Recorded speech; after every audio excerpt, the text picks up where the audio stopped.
Buenas tardes, mi nombre es Melissa del Carpio Herbe, estudiante de odontología de sexto ciclo de la Universidad Privada Norbert Wiener. En este caso vamos a tratar lo que es el tema de técnicas anestesias bucales. Las técnicas anestésicas bucales pueden ser de dos tipos, de la infiltrativa y la troncular. ¿Por qué dos? Porque va a depender mucho de las características de los tejidos a infiltrar. En este caso el maxilar superior es muy diferente a lo que es el maxilar inferior o mandibular. Tiene consistencia de tejido óseo totalmente diferenciado, lo que va a hacer que tengamos nuevas técnicas o técnicas diferenciadas para la anestesia bucal. La técnica infiltrativa permite el bloqueo de los nervios sensoriales en una zona específica. Lo hacen por difusión de la solución anestésica a través del hueso. Esta va a depender de su capacidad de absorción, siendo más eficaz en el maxilar superior, debido a que su tejido óseo es un poco más poroso, a lo cual lo llamamos tejido óseo trabeculado, a la diferencia del maxilar inferior o mandibular, que es un tejido óseo compacto. El único sector de la mandíbula donde se utiliza es el anterior, por ser el mayor capacidad o de repente mayor cantidad de poros o trabéculas, y que a la diferencia del maxilar inferior.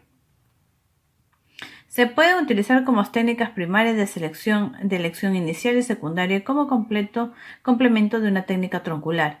Estas están indicadas en el caso de exodoncia de temporales anquilosados, colocación de grapa para la tela de caucho, operación operatoria de dental tallado de dientes únicos, cirugías menores de tejidos blandos.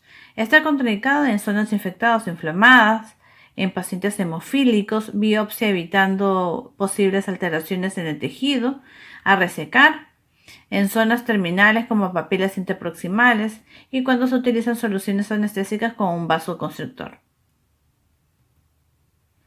Las técnicas infiltrativas utilizadas en odontología son las técnicas infiltrativas al nivel de la submucosa, superióstica, interligamentaria, intraósea e interpulpar. La técnica submucosa. Esta técnica implica el depósito de la solución anestésica por debajo de la mucosa a la altura de los ápices dentales. La aguja no debe tocar el hueso, con lo que se logra la anestesia de la mucosa de la zona infiltrada, del hueso y el periósteo adyacente por difusión de la solución, como lo que estamos viendo en la imagen superior derecha. Va a llegar antes de llegar a la región perióstica, en la región mucosa, en un ángulo de 45 grados, es la angulación que se va a utilizar para la introducción de este anestésico. ¿Cómo se va a aplicar? Se sujeta el labio y la mejilla de la zona anestesial entre los dedos pulgar e índice, estirándolos hacia afuera en forma tal que pueda distinguirse la línea mucogingival. En este caso, como estamos viendo en la imagen superior, es necesario distinguir la línea mucogingival, ¿no? Se coloca la anestesia tópica en gel o en spray, la lidocaína o benzocaína al 20%. Se realiza una punción en el fondo de surco, como estamos viendo en la imagen inferior, y vestibular del diente a anestesiar sin tocar el hueso. El cuerpo de la bomba y la aguja deben tener una angulación de 45 grados sobre la superficie con respecto al largo o al axial del diente. Se depositan entre 0.2 a 0.5 centímetros cúbicos de solución anestésica o un cuarto del cárpulo del cartucho previa aspiración sanguínea. El depósito de la anestesia debe ser lento, con el fin de evitar al paciente la sensación que genera la difusión de la solución anestésica en el tejido mismo. Se retira la aguja siguiendo la angulación del acceso, nunca en una angulación menor o mayor porque podríamos dañar también los tejidos circundantes. Se espera entre 30 segundos y 2 minutos dependiendo del tipo de solución anestésica utilizada.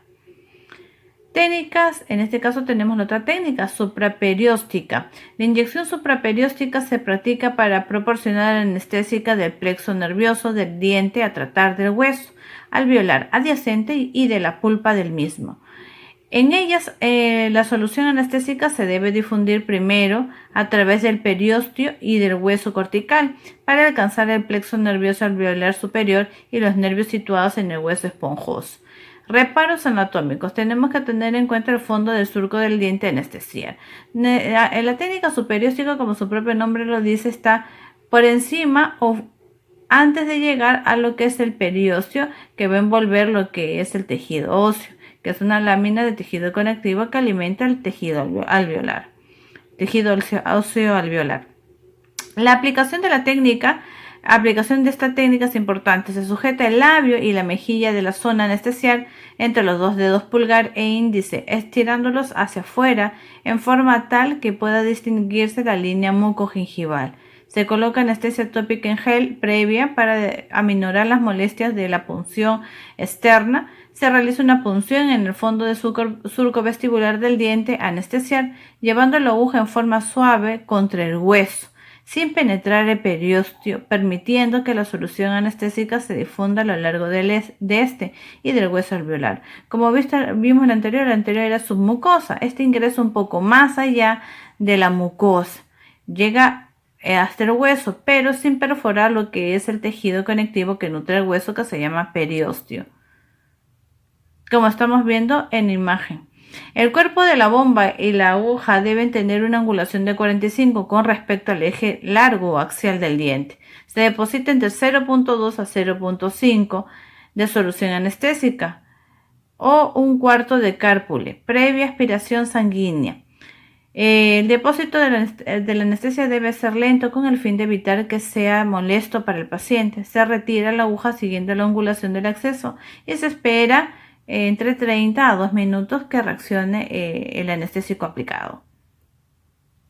La técnica intraligamentaria.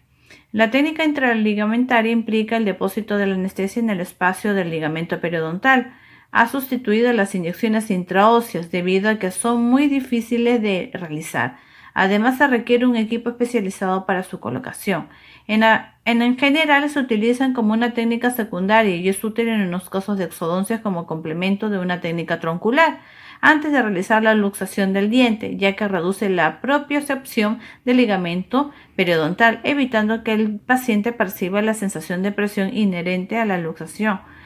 Es necesario tener en cuenta los reparos anatómicos para poder colocar el surco gingival y el del diente anestesiado y los espacios interproximales. Es importante la aspiración. ¿Por qué? Porque el anestésico es por vía, en este caso, intraligamentaria o de manera infiltrativa, y no debería entrar al torrente sanguíneo debido a los contenidos de este cartucho, como el vasoconstrictor. Como su propio nombre lo dice, puede ser vía subcutánea, más no vía endovenosa, porque esto puede provocar una vasoconstricción generalizada y una reacción sistémica fatal en el paciente. La técnica troncular, que es otra técnica que también se utiliza, como lo mencionamos desde un inicio. Actúa a nivel del tronco nervioso sensitivo, a sus ramas secundarias. Son anestesiada más extensa que la infiltrativa, porque la infiltrativa involucra solamente una pieza dentaria. En cambio, la troncular involucra aún más piezas dentarias debido a que abarca un poco más de nervios. Maxilar superior, anestesia retrotuberositaria e infraorbitaria, y la mandíbula tenemos la anestesia del nervio dentario inferior y el nervio mentoniano. Método directo. En este caso, el nervio dentario inferior tenemos desde el premolar, boca abierta, no forzada, 1 centímetro hacia arriba, plano oclusal, 1 centímetro hacia el último molar, e introducir entre 1.5 a 2 centímetros de la solución.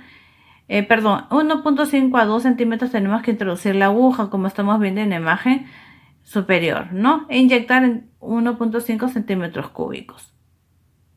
Como estamos viendo en la imagen, tenemos que tener en cuenta los reparos anatómicos, como son las líneas o el triángulo, en este caso el triángulo retromolar, para poder tener en cuenta cada uno de los reparos y utilizar esta técnica de manera adecuada, y siempre apoyándose la jeringa de cárpule en los premolares contrarios a la zona a infiltrar. El nervio lingual tenemos que retirar la aguja a la mitad e inyectar, ¿no? 0.2 a 0.5. Y el nervio bucal, introducir la aguja justo en el pliegue bucal a la altura del tercer molar, como estamos viendo en las imágenes. Método indirecto. Tenemos el nervio dentario inferior, la jeringa paralela e introducir entre 1 a 1.5 centímetros. Colocar el extremo en los premolares opuestos, 0.5 centímetros, e inyectar 1.5 mililitros. El nervio lingual, si queremos infiltrarlo y bloquearlo, debemos retirar la aguja e inyectar 0.5 mililitros. El nervio bucal, introducir la aguja en el pliegue bucal e inyectar también 0.5 mililitros, como estamos viendo en la imagen. Técnica de Weiss. Punto de inyección craneal. Avanza hacia tragus, inyectar entre 1.8 mililitros y eso va a bloquear el nervio dentario inferior, el nervio lingual, el nervio bucal y la rama auriculotemporal.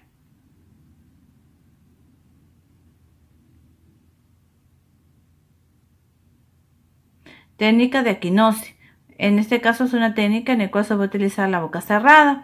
El punto de inyección craneal es uno de los reparos. Avanzar hacia el tragus, inyectar 1.8 mililitros y el nervio que nos va a bloquear el nervio dentario inferior, el nervio lingual, el bucal y el aurículo temporal, como estamos viendo en la imagen. Gracias por su atención.